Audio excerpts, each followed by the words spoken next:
اسی طرح حضرت جی کا آنکھ کا بھی روزہ ہے. آنکھ کا روزہ کیا ہے کہ یہ نگاہیں کسی غیر محرم کی طرف اٹھنی نہیں چاہیے.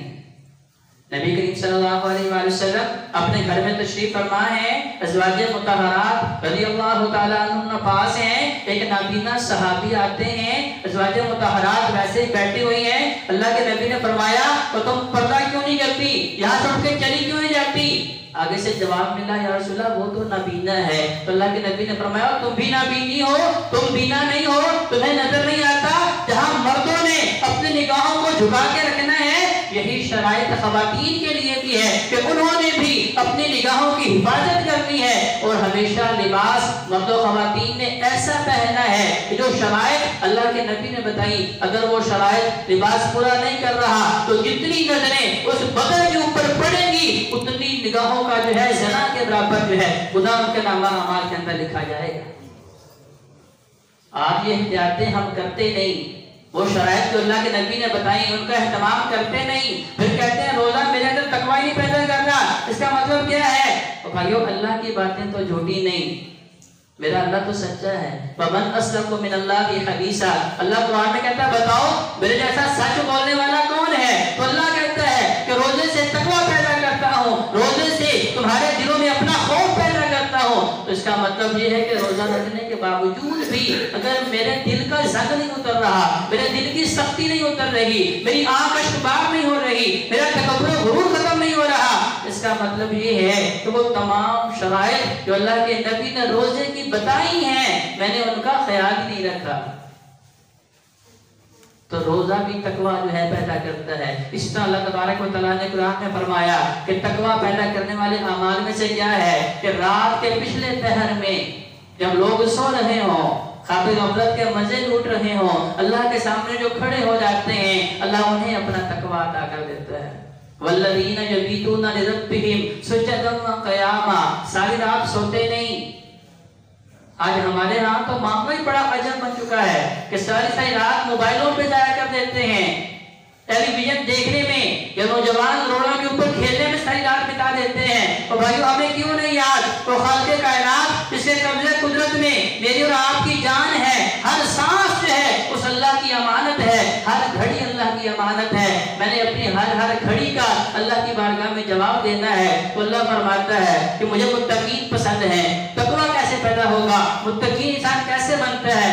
میں وہ لوگ یبیتون لربہم سجدا وقیاما, جو رات کا کچھ حصہ اللہ کے سامنے کھڑے ہو کے قیام کے اندر, رکوع کے اندر, سجدے کے اندر گزار کے اپنے خالق و مالک کو راضی کرنے کی کوشش کرتے ہیں.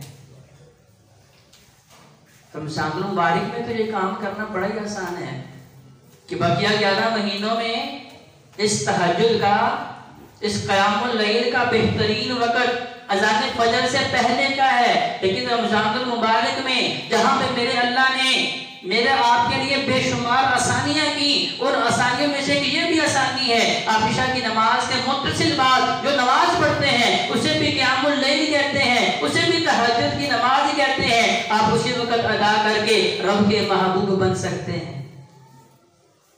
صحابہ نے پوچھا یا رسول اللہ سب سے بہترین عمل جو اللہ کو بڑا محبوب ہے وہ کون سا ہے؟ فرمایا وہ نماز ہے. فرض نمازوں کے بعد کون سی بہترین نماز جو اللہ کو محبوب ہے؟ فرمایا وہ رات کی نماز ہے, جس وقت لوگ سو رہے ہوتے ہیں. اور ایک حدیث میں نبی کریم صلی اللہ علیہ وسلم فرماتے ہیں کہ لوگوں اگر بڑی سلامتی کے ساتھ, بڑی آسانی کے ساتھ جنت میں داخل ہونا چاہتے ہو, 3-4 نسخے میں بتا دیتا ہوں, اسے اپنا لو. فادخلوا الجنۃ بالسلام, بڑی آسانی کے ساتھ تمہیں جنت مل جائے گی. صحابہ نے کہا رسول اللہ ضرور بتائیے. بس سب سے پہلا کام افشوا السلام, سلام میں پہل کیا کرو. اس سے بھی کیا ہوگا؟ تکبر و غرور ختم ہوگا, اندر کی انا ختم ہوگی. سلام میں پہل کرنی ہے. افشوا السلام واطعموا الطعام, دوسرا کام کیا کرنا ہے؟ کھانے کھلایا کرو, دنیاوی غرض سے نہیں, رب کی رضا کے لیے. صحابہ کرام ان کا طرز عمل ہمیں ملتا ہے کہ جب تک انہیں مہمان نہیں ملتا تھا کھانا ہی نہیں کھاتے تھے, کیونکہ انہیں پتا ہے کہ یہ عمل اللہ کو کتنا محبوب ہے. وَأَطْعِمُوا الطَّعَامَ, کھانے کھلاؤ. اس کے بعد فرمایا کہ رات کے پچھلے پہر میں اللہ کے سامنے کھڑے ہو جاؤ. وَاصِلُوا الْأَرْحَامَ,